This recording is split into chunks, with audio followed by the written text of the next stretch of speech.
પંચમહાલના ગોધરામાંથી પોલીસે પ્રતિબંધિત ચાઇનીઝ દોરીનો જથ્થો ઝડપી લીધો। એલસીબીની ટીમે મોપેડ પર જતા બે વ્યક્તિ પાસેથી 9,000ની કિંમતનો પ્રતિબંધિત ચાઇનીઝ દોરીનો જથ્થો ઝડપ્યો છે।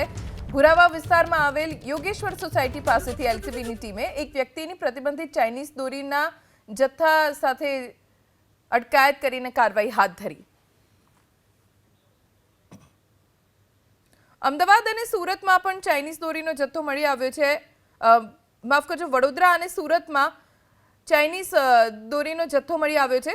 પ્રતિબંધિત છે ચાઇનીઝ દોરી, કારણ કે તેના કારણે ઘણા બધાના ગળા કપાય છે, લોકો ઈજાગ્રસ્ત થતા હોય છે। એટલું જ નહીં, પશુઓ હોય છે, પંખીઓ હોય છે, જો તેમની પાંખમાં અથવા તો પશુઓને આ દોરી અડી પણ જાય તો ખૂબ હાનિ તેમને પહોંચે છે। જેથી આ ચાઇનીઝ દોરી પ્રતિબંધિત છે ગુજરાતમાં, અને ઉપરથી ચાઇનાથી આવે છે। ચાઇના પ્રોડક્ટ્સ ભારતમાં પ્રતિબંધિત છે, અને આ દોરીનો જથ્થો હજી પણ ગુજરાતમાં આવી રહ્યો છે। જો કોઈ આ ચાઇનીઝ દોરી વેચશે અથવા તો ખરીદશે તો તેની સામે પણ કાર્યવાહી થઈ શકે છે।